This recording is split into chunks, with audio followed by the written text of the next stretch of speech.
Oke, di video kali ini gue pengen sharing ke kalian ya, taktik investasi gue pribadi. Karena banyak banget yang nanya, ada yang 10 juta per tahun harus ngapain, 100 juta terus taruh uangnya di mana, gitu. Ini nggak bakal diajarin sama financial advisor kalian. Karena mereka ntar nggak dapet fee ya, tapi gue kan buka di sini. Kalau lu jujur nih, lu cuma punya uang 10 juta, 20 juta, nggak usah pusing-pusing tentang investasi. Kenapa? Karena lu mau pakai bagaimanapun caranya, gue selalu ngajarin kan, misalnya pakai barbell, yang kanan itu paling high risk, yang paling kiri itu low risk ya.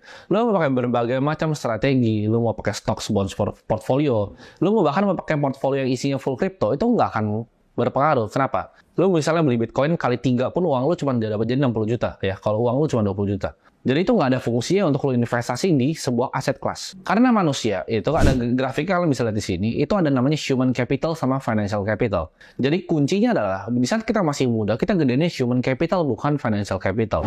Ini banyak banget yang keliru. Banyak yang bilang nggak apa-apa investasi mulai dari kecil, tapi jawabannya sebenarnya nggak. Kalau uangnya kecil nggak perlu investasi. Investasi kemana? Ke earning power kita. Contoh, kita misalnya adalah seorang marketer. Dengan kita ikutin kelas, kita jadi marketer yang lebih jago. Ya, contohnya kita cuma bisa marketing, kita cuma bisa bikin posting Instagram gitu. Tapi dengan misalnya kita belajar nih skill, kita belajar Facebook Ads, kita belajar SEM, kita belajar marketing management, ya, kita belajar SEO, kita bisa pasang TikTok Ads dengan efisien, dengan ROAS yang tinggi. Itu suddenly income kita yang tadi misalnya 3 juta atau UMR gitu, itu bisa naik sampai 10 juta. Nah, daripada kalian investasi misalnya uang 3 juta cuma buat di sahamnya naik 10%, ngapain?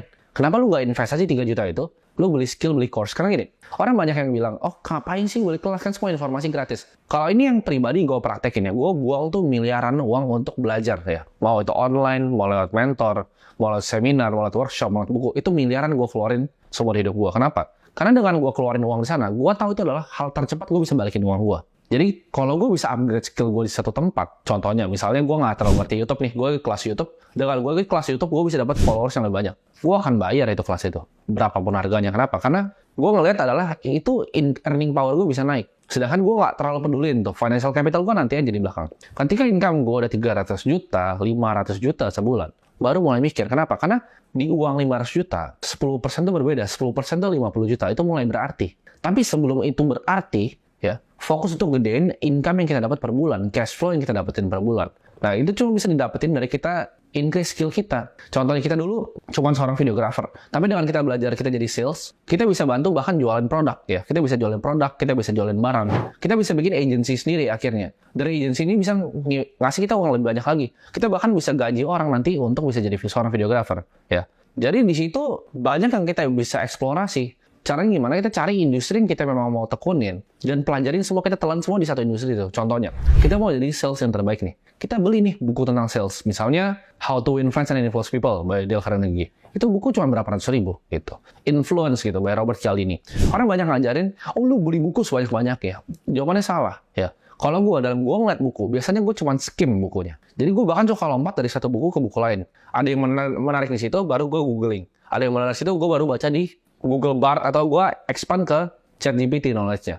Cuman yang gue bisa pelajarin adalah paling cuma nggak nyampe 10-20 buku. Tapi 10-20 buku ini gue selalu ulang-ulang ya. Ada beberapa buku yang gue ulang-ulang gitu. Contohnya misalnya di investasi, gue selalu ulang-ulang buku Intelligent Investor. Kalau misalnya kita lihat di gimana cara sales, gue selalu ulang-ulang How to Win Friends and Influence People. Kenapa? Karena itu yang disuruh sama Warren Buffett. Belajar dari Dale Carnegie untuk belajar gimana caranya kita bisa ngomong dengan baik. Jadi beberapa buku ini, contohnya Meditation by Marcus Aurelius gitu, atau The Wealth of Nations, Adam Smith, itu gue ulang terus bukunya. Jadi gue nggak perlu pelajarin 1000 buku, gue mau lomba baca 50 buku per bulan, nggak perlu. Tapi cara gue konsumsi informasi adalah beberapa buku yang gue baca berulang kali. Dan menurut gue itu jauh lebih efisien. Buat kalian yang nggak punya duit untuk ikut kelas yang mahal, itu nggak masalah. Tapi kalau gue suka bayar waktu orang. Misalnya ada orang yang punya skill A nih, gue pengen punya skill A, gue bayar aja dia. Atau kalau sekarang, di level sekarang, gue network ya, untuk dapetin aksesnya. Gue suka banget ketemu sama orang, gitu. Contohnya kemarin gue ketemu salah satu founder EdTech juga, gitu. Ya, yang ngajarin banyak skill itu. Gue ketemu beliau, gue nanya-nanya, ya.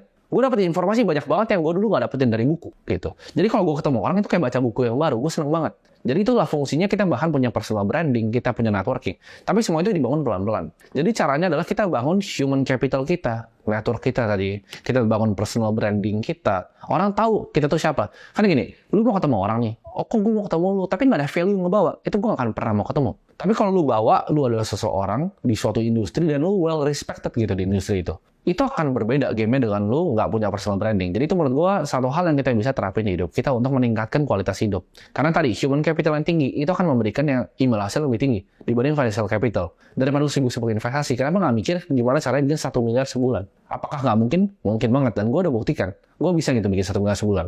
Berarti yang bedain gue sama kalian tuh apa? Gap ilmunya gitu. Karena orang banyak yang nggak mau telan bahwa uang yang mereka dapatkan itu adalah ilmu yang mereka punya. Jadi kalau uang lu cuma 20 juta sebulan, ilmu lu cuma 20 juta sebulan. Uang lu UMR ya memang ilmu lu UMR. Orang nggak mau telan dong, pikir dia pintar. Enggak, lu nggak pintar. Kalau lu UMR ya lu memang segitu ilmunya. Kalau lu lebih pintar lagi, lu bisa dapetin 100 juta sebulan. Lu bisa dapetin 300 juta sebulan. Bahkan 1 miliar sebulan tuh bisa. Asal lu tahu caranya gimana. Jadi investasilah sampai income power lu sebesar itu. Jadi nggak usah pikirin, oh beli indeks ini, beli Bitcoin. Nggak perlu. Invest aja dulu sendiri. Contohnya, daripada lu invest misalnya beli Bitcoin, kenapa lu nggak invest belajar programming di Solidity gitu?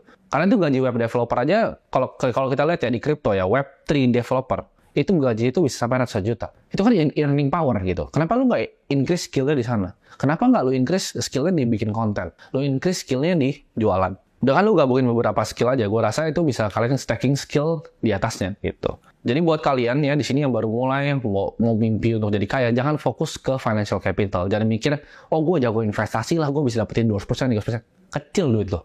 20 juta lo mau dapat 1000%, it's nothing money. Gitu. Cara lo jadi kaya beneran adalah earning power-nya gede. Ya, income lo gede gitu. Entah bikin bisnis, entah upgrade skill-nya sampai jadi nomor 1. Ya, jadi yang terbaik di bidang lo. Banyak banget content creator yang income-nya 5 juta sebulan gitu. Dan itu bukanlah hal yang susah. Asal lo tahu caranya gimana. Ya. Jadi increase gap antara uang lu sekarang dengan uang lu nanti itu lu bayar ini harganya ya berapapun itu lu bayar supaya nyampe ilmunya ke sana. That's how you make real money.